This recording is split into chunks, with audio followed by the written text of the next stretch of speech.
മൗനരാഗത്തിന് ഇന്നത്തെ എപ്പിസോഡിലേക്ക് എല്ലാവർക്കും സ്വാഗതം. അപ്പോൾ പ്രകാശൻ ഇങ്ങനെ ഐ സിയിൽ കിടക്കുക കേട്ടോ. അപ്പോൾ കല്യാണിയും കാർത്തികയും കൂടി നേരെ ഐ സിയുവിൻ്റെ ഡോർ തുറന്നകത്ത് കയറുവാണേ.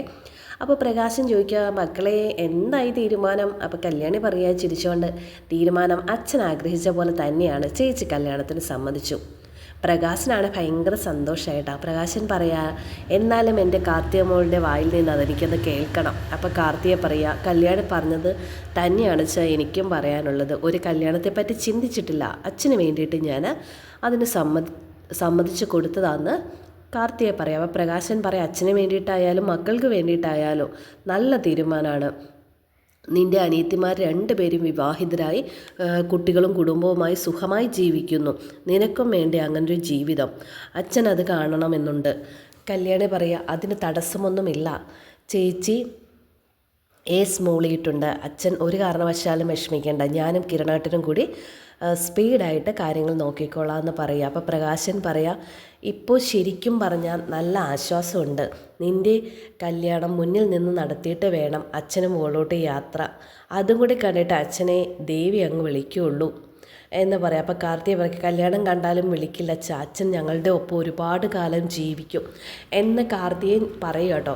അവർക്ക് ഭയങ്കര സന്തോഷം. പ്രകാശന് മാറി നന്നായി കൂടെ ഉണ്ടാവണമെന്ന് എല്ലാവരും ആഗ്രഹിക്കുന്നത്. പ്രകാശൻ പറയും, ഒരുപാട് കാലം ജീവിക്കണമെന്ന് അച്ഛനും ആഗ്രഹമുണ്ട്. സകുടുംബം മക്കളെ നിങ്ങൾ 3 പേരും സൂക്ഷിക്കണം. കിരണിനെ കൊല്ലാൻ വന്ന ആൾക്കാർ ഇനിയും ആയുധങ്ങളുമായിട്ട് വരാം. അപ്പോൾ കാർത്തിക പറയും, ഞാനും ഒരാളെ വിവാഹം കഴിക്കുമ്പോൾ അയാൾക്ക് ഭീഷണി ഉണ്ടാവും. അത് ഞാനിപ്പോൾ കല്യാണോട് പറഞ്ഞതേയുള്ളൂ. അതുകൊണ്ടാണ് ഞാൻ അച്ഛൻ ഇത്രയും കാലം ഒരു കല്യാണം വേണ്ടാന്ന് പറഞ്ഞ് നിന്നേന്ന് പറയുക. അപ്പോൾ കല്യാണി പറയുക, ഇനി മറ്റൊന്നും പറയണ്ട, നമ്മൾ തീരുമാനിച്ചത് തന്നെയാണ്. അച്ഛൻ ഹോസ്പിറ്റലിൽ നിന്ന് പുറത്തിറങ്ങുമ്പോൾ ഇറങ്ങുന്നതിന് മുന്നേ ആയിട്ട് തന്നെ ഞങ്ങളൊരു കല്യാണം സെറ്റാക്കും. അപ്പോൾ ഒരു ബന്ധം ഉറപ്പിച്ചിരിക്കുമെന്ന് പറയാം. അപ്പോൾ പ്രകാശൻ പറയാം, ഓ സമ്മതിച്ചു. അപ്പോൾ കല്യാണി നേരെ പ്രകാശൻ്റെ കൈ പിടിച്ചിട്ട് പറയണേ, ഇത് കല്യാണി തരുന്ന വാക്കാണ്, അച്ഛന് കല്യാണി തരുന്ന ഉറപ്പ്. പ്രകാശൻ പറയാം, കല്യാണി മകള് തരുന്ന വാക്ക് അച്ഛന് വിശ്വാസമാണ്. കല്യാണി ഇങ്ങനെ പ്രകാശൻ്റെ കൈ പിടിച്ചപ്പോൾ കാർത്തികേയ വാടി എന്ന് പറഞ്ഞ് കൈ പിടിച്ച് കാർത്തികയും കൂടി അച്ഛൻ്റെ കൈ ഇങ്ങനെ പിടിച്ച് നിൽക്കുന്നതാണ്. അടുത്തതായിട്ട് കാണിക്കുന്നത് രതീഷ് അവിടെ റെഡിയാവും കേട്ടോ കണ്ണാടിയുടെ ഫ്രണ്ടിൽ നിന്ന്. അപ്പോൾ കാദംബരി രതിയേട്ടാന്നും പറഞ്ഞിട്ട് ബാഗിലൊക്കെ ഫുഡൊക്കെ പാക്ക് ചെയ്ത് വരുവാണ് കേട്ടോ. അപ്പോൾ രതീഷ് പറയാം, ഇടി ഞാൻ പുറത്തു നിന്ന് കഴിക്കില്ലായിരുന്നു, നീ ഹോസ്പിറ്റലിൽ പോകേണ്ടതില്ല, ഹോസ്പിറ്റലിൽ ഇരുന്നുകൂടെ നിനക്ക് എന്ന് ചോദിക്കുക കേട്ടോ ചെയ്യുന്നത്. അപ്പോൾ പറയുകയാണ്, ഓ രതിയേട്ടനൊന്നും അങ്ങോട്ട് വന്നു പോലും ഇല്ലല്ലോ എന്ന് പറയുമ്പോൾ, എനിക്ക് പഴയ ദേഷ്യമൊക്കെ മാറി ഞാൻ വന്നോളാം എന്ന് പറയാം. അപ്പം കാദംബരി പറയുകയാണ്, അതേ കിരൺ സാറാണ് ഇപ്പോൾ അവിടെ കിടക്കേണ്ടത്, അച്ഛനില്ലായിരുന്നുവെങ്കിലുള്ള അവസ്ഥ ഒന്ന് ഓർത്ത് നോക്കിക്കേ എന്ന് പറയുകയാണ്. ഞങ്ങൾക്ക് അച്ഛനും 3 പെൺമക്കൾക്കും 2 ഭാര്യമാർക്കും ഇപ്പം ജീവനാണ് അച്ഛനെന്ന് പറയുക. അപ്പോൾ രതീഷ് പറയാം, നിനക്കും കുറച്ച് വിശ്വാസക്കേടൊക്കെ ഇല്ലായിരുന്നു, കല്യാണി മാത്രമാണ് പൂർണ്ണമായിട്ടും വിശ്വസിച്ചിരുന്നത്, കല്യാണിക്ക് എന്തോ ഒരു സിക്സ്ത് സെൻസ് ഉണ്ട് എന്ന് പറയണ്. ഇനി അപ്പം കടുവ മൂങ്ങയായിരുന്നു. അപ്പോൾ അവൾ പറയും, ഇനി മൂങ്ങ കടുവ ഇതൊന്നും വിളിക്കാൻ പാടില്ല എന്ന് പറയുമ്പം നേരെ രതീഷ് പറയാണ്, ഇല്ല ഇനി അമ്മായിയച്ഛനെ വിളിക്കൂ, കാർത്തികേച്ചിയുടെ കല്യാണം കാണുന്ന അച്ഛന് അതിയായ ആഗ്രഹമുണ്ട്, അതിനിപ്പോൾ കാർത്തികേച്ചി സമ്മതിച്ചിട്ടുമുണ്ടെന്ന് പറയാം. അപ്പോൾ കല്യാണി പിന്നെ വേണ്ട കാര്യങ്ങളൊക്കെ ചെയ്തോളൂ എന്നൊക്കെ പറയുകയാണ് കേട്ടോ. അപ്പോൾ നമ്മുടെ അച്ഛനെ എന്തായാലും കല്യാണി എന്തായാലും കൊണ്ടുപോകും. കല്യാണി കൊണ്ടുപോയാലും ഇടയ്ക്കിടയ്ക്ക് നമുക്ക് ഇവിടെ കൊണ്ടുവരണം, ഇഷ്ടമുള്ള ഫുഡൊക്കെ ഉണ്ടാക്കി കൊടുക്കണം എന്നൊക്കെ പറയുമ്പോൾ രതീഷ് പറയാം, അത് നിൻ്റെ ഇഷ്ടം പോലെ എന്താണെന്ന് വെച്ച് ചെയ്ത് എനിക്ക് യാതൊരുവിധ എതിർപ്പും ഇല്ല എന്ന് പറയുമ്പോൾ അവളോട് പറയാം, വേറെ പോവാം, ഹോസ്പിറ്റലിൽ നിന്നെ ആക്കിയിട്ട് വേണം എനിക്ക് പോകാമെന്ന് പറയുമ്പോൾ, ഹോസ്പിറ്റലിൽ ആക്കിയാൽ പോരാ, അച്ഛനെ കയറി കണ്ടോളൂ എന്ന് പറയുമ്പോൾ, ഉറപ്പായിട്ടും അച്ഛനെ കണ്ടിട്ടേ ഞാൻ പോവുള്ളൂ എന്ന് പറയുകയാണേ. പിന്നെ കാണിക്കുന്നത് സരയു ജയിലിൽ അച്ഛനെ കാണാൻ ചെന്ന് നിൽക്കുക. അപ്പോൾ രാഹുൽ അങ്ങോട്ട് വന്ന്, ആ മോളായിരുന്നു. സരയു പറയും, മുൻപ് എൻ്റെ പേരിലുണ്ടായിരുന്ന കമ്പനിയിലെ സ്റ്റാഫായിട്ട് കയറി, സിവിൽ എഞ്ചിനീയറായിട്ട്. രാഹുൽ പറയും, നന്നായി മോളെ, ഇപ്പോൾ ഒരു ജോലി ആവശ്യമാണ്, അന്യൻ്റെ ചിലവിൽ കഴിയുന്നതിനേക്കാളും നല്ലതാണല്ലോ. അപ്പോൾ എൻ്റെ സ്വഭാവമൊക്കെ മാറ്റി വാശിക്കാരിയാക്കിയതൊക്കെ ആരാ? അച്ഛനല്ലേ. ഇന്ന് കല്യാണി കിരണും എന്നെ നന്നായി സ്നേഹിക്കുന്നുണ്ട്. അപ്പോൾ രാഹുൽ പറയാ, കല്യാണിയെ സ്നേഹിക്കേണ്ട, കിരൺ ഓക്കെ എന്ന് പറയാം. അപ്പോൾ സരയു പറയാം, ആവശ്യമില്ലാത്ത വർത്തമാനം പറയുന്നു പറഞ്ഞു. പിന്നെ സരയു ചോദിക്കുക, അവൻ്റെ കാര്യം എന്തായെന്ന് ചോദിക്കുമ്പോൾ, ഞാൻ ശ്രമിക്കുന്നുണ്ട് മോളെ എന്ന് പറയും. മനോഹറിനെ കുറിച്ചാണ് അവൾ ചോദിച്ചത്, അവനെക്കുറിച്ച് അറിയാൻ വേണ്ടി മാത്രമാണ് ഞാനിപ്പോൾ വന്നത്. അപ്പോൾ രാഹുൽ പറയും, ജോലിയിൽ പോയാലും മോളെ നിനക്ക് ജോലിയൊക്കെ പോവില്ല, അവൻ എന്തെങ്കിലും ഉപദ്രവിച്ചാൽ. അവൻ അച്ഛനൊന്നും ചെയ്തില്ല, അവൻ പുറത്തു വന്ന് എൻ്റെ ജോലി പോയാലും വിഷയമില്ല, ഞാൻ അവനെ കൊല്ലും.